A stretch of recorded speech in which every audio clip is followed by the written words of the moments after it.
یہودی ایک آیا مسلمانوں کے درمیان اور کہا کہ تم اپنے نبی کو سارے انبیاء پر افضلیت دیتے ہو اور برتر مانتے ہو. میں تم سے اس بات کو مناظرہ کرنا چاہتا ہوں اور ثابت کرنا چاہتا ہوں کہ تمہارا نبی باقی نبیوں سے افضل نہیں ہے. اور ایسی خاموشی تھی جیسے یہاں پر خاموشی. کسی میں جرت نہیں ہے کہ اس یہودی کے سامنے جا کر مناظرہ کرے اور کہے کہ نہیں تو جھوٹ کہتا ہے، ہمارا نبی سارے نبیوں سے افضل ہے. کسی نے نہیں کہا. اگر کہا تو علی ابن ابی طالب نے کہا. زندگی بھر نبی علی کو باقی انبیاء سے افضل بتاتے رہے اور نبی کے چلے جانے کے بعد علی اپنے نبی کو سارے انبیاء سے افضل بتاتے رہے. اور پوری روایت تفصیل کے ساتھ موجود ہے. ایک ایک نبی کا یہودی نے ذکر کیا. عیسیٰ سے کیسے افضل ہے، عیسیٰ کے لیے تو یہ ہے. موسیٰ سے کیسے افضل ہے، موسیٰ کے لیے تو یہ ہے. ابراہیم سے کیسے افضل ہے، ابراہیم کے لیے تو یہ ہے. داؤد سے کیسے افضل ہے، داؤد کے لیے تو یہ ہے. سلیمان سے کیسے افضل ہے، سلیمان کے لیے تو یہ ہے. یعقوب سے کیسے افضل ہے، یعقوب کے لیے. پوری روایت موجود ہے.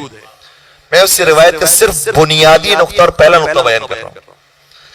کہا کہ آدم سے کیسے افضل ہوگا جبکہ آدم کے بارے میں تمہارا قرآن یہ کہہ رہا ہے وَإِذْ قُلْنَا لِلْمَلَائِكَةِ اسْجُدُوا لِآدَمَ فَسَجَدُوا إِلَّا إِبْلِيسَ. تمہارا قرآن یہ کہہ رہا ہے کہ اس وقت کو یاد کرو جب ملائکہ کو اور فرشتوں کو حکم ہوا کہ آدم کو سجدہ کریں تو سارے فرشتوں نے آدم کو سجدہ کیا. تمہارا قرآن کہہ رہا ہے کوئی ایسی آیت لے کر آؤ کہ سارے فرشتوں کو تمہارے نبی نے سجدہ کیا. سارے فرشتوں نے تمہارے نبی کو سجدہ کیا. کوئی آیت لے کر آؤ. ہے کوئی آیت؟ سارے مسلمان خاموش. علی ابن ابی طالب نے کہا کہ ہاں آیت ہے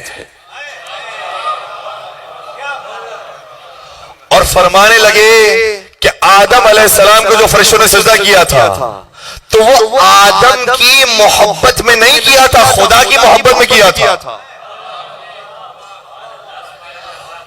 حکم خدا تھا کہ آدم کو سجدہ کرو، اس لیے آدم کو سجدہ کیا کیونکہ حکم تھا. اگر حکم نہ ہوتا تو آدم موجود تھے، کوئی سجدہ نہیں کرتا اور اس سجدے کے بعد بھی نہیں ملتا کہ فرشتوں نے آدم کو پھر بار بار سجدہ کیا ہو.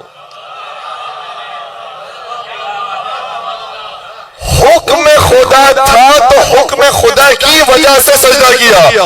اور ہمارا نبی وہ ہے جس نبی سے فرشتوں کو ایسی محبت ہے کہ قرآن کہتا ہے ان اللہ و ملائکتہ یصلون علی النبی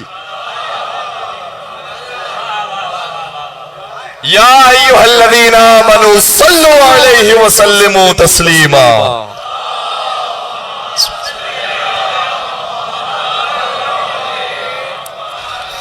ہمارا نبی اتنا افضل ہے کہ حکم نہیں تھا، خدا نے بھی رحمتیں نازل کی، ملائکہ نے بھی دعائے رحمت کی. اور نہ صرف یہ کی بلکہ آیت کہہ رہی یصلون، ایک مرتبہ نہیں، جب تک زندہ ہے کرتے رہیں گے. تو ہمارا نبی وہ ہے کہ جو اتنا افضل ہے جس سے محبت کی بنا پر فرشتوں نے بار بار دعائے رحمت کی. اور پھر خدا نے ہمیں بھی حکم یہ دیا ہے کہ تم بھی اپنے نبی کے لیے دعائے رحمت کرو، پروردگار تمہاری اس دعا کو قبول فرمائے گا.